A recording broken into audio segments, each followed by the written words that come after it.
బాగుంది. జై భారత్. తెలంగాణ నుంచి కర్ణాటక,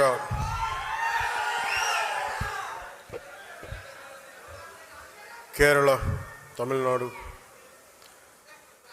దాదాపు ఈ రాష్ట్రాల నుంచి ఇంకా యూపీ కొన్ని చోట్ల కూడా ఎక్కువ సంఖ్య లేకపోవచ్చేమో కానీ అది ఒక 25-50 అవ్వచ్చేమో కానీ తెలంగాణలో మొదలెట్టిన జనసేన ప్రస్థానం అటు కేరళ, కర్ణాటక, మహారాష్ట్ర, మారుమూల మనకి దూరంగా ఉండే రాష్ట్రాల్లో కూడా కనీసం ఒక 50 మంది మేము జనసేన కోసం పనిచేస్తామని యూపీ లాంటి రాష్ట్రం నుంచి కూడా రావడం నాకు నిజంగా చాలా చాలా ఆనందం కలిగించింది. 150 మందితో ప్రారంభించిన తెలంగాణలో ప్రారంభించిన జనసేన ఈరోజు 21 లక్షల పైచెలకు సభ్యులతోటి, ఉద్యమీ సభ్యత్వంతో ఈరోజు ఇక్కడికి మిమ్మల్ని ఈ సందర్భంలో కలవటం నాకు చాలా చాలా ఆనందంగా. ఇందాక రాగానే అడిగిన ఆరోగ్యం ఎలా ఉందని. ఆరోగ్యం బాగుంది. చెప్పాలి కదా నాకు, అంటే ఆరోగ్యం ఎలా ఉంది ఇవన్నీ అంటే కారణాలు ఏంటి అని అంటుండే మన వాళ్ళు ప్రేమతోటి నా భుజాలు లాగేశారు. సో నాకు లాస్ట్ 2-3 ఇయర్స్లో ఏమైందంటే ఎలక్షన్ ముందు నుంచి కూడా 1 ఇయర్ ముందు నుంచి కూడా తిరగటం వల్ల ఒకటి కరోనా టైంలో నాకు ఈ కరోనా రావడం, ఒకటి ఈ లంగ్ ఇన్ఫెక్షన్ పోలేదు, అలా ఉండిపోయింది, అదొకటి. తర్వాత ఈ దుమ్ము ధూళిలో తిరగటం వల్ల అది లోపల ఒక ఈ సైనస్ ప్రాంతాల్లో చాలా కరుడుగా హార్డ్ అయిపోయింది, ఆ డస్ట్ బాల్ అయిపోయింది. అందుకని ఇక్కడ వాచిపోయేది, నాకు అర్థమైంది కదా చాలా కాలం. ఆ తర్వాత ఇంకా ఒక సైడ్ ఒక రోజు సడన్గా ఈ ఎడ్జ్ మన ఏమంటుందని ఎక్స్టెండెడ్ విషన్ కనిపించలేదు ఒకరోజు.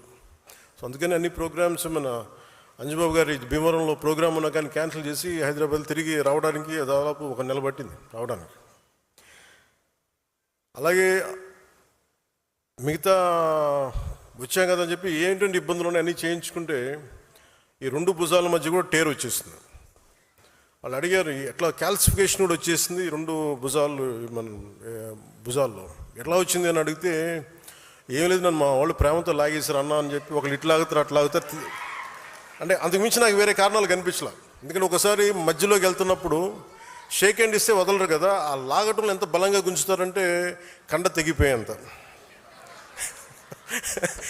కాదు మీరు ప్రేమగా కండ తెగ్గొట్టిన పర్లేదు, ప్రేమతో తీసుకుంటాం, ఎందుకంటే హీలింగ్ కూడా మీరే చేస్తారు కాబట్టి.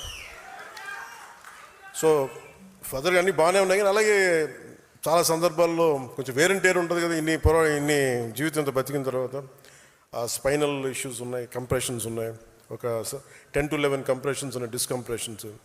కాకపోతే నాకున్న బేసిక్గా నాకు కొంచెం ఈ స్పోర్ట్ ట్రైనింగ్ ఉండడం వల్ల నాకు బాడీ తట్టుకోగలదు. అంటే ఎంత బాధ ఉంది, ఎంత పెయిన్ ఉందో నాకే తెలియదు. నా పెయిన్ టాలరెన్స్ చాలా ఎక్కువ. అంటే లోపల తెగిపోయినా కానీ నాకు అర్థం కాదు, ఏదో ఇబ్బందిగా ఉంది ఇలా అనుకుని వెళ్ళిపోతూ ఉంటాను. తర్వాత టోటల్గా 2.5 ఇంచెస్ ఎలా కదులుతున్నావు అంటారు డాక్టర్స్. సో ప్రస్తుతానికి అన్నీ బాగానే ఉన్నాయి. I'll make sure with all your blessings I'll be all right. నా కోసం ప్రార్థించిన మీ అందరికీ కూడా పేరు పేరున ప్రతి ఒక్కరికి నా ధన్యవాదాలు. మీరు కాకపోతే ఇంకెవరిని ప్రేమిస్తాను నేను. అలాగే దీని తర్వాత అంటే కొంచెం ఒక 4 అంశాల మీద మాట్లాడుతాను. ఒకటి పార్టీ స్ట్రక్చర్ మీద. ఒక పుష్కర కాలం తర్వాత 12 సంవత్సరాలు తర్వాత పార్టీ స్ట్రక్చర్ ఎలా ఉండాలి, ఇది ఇప్పుడు పెట్టుకుంది కాదు, 2007లో ఇందాక మన తెలంగాణ నుంచి వచ్చిన ఇక్కడ మన భైరబాస సాంబశివుడు మాట్లాడింది.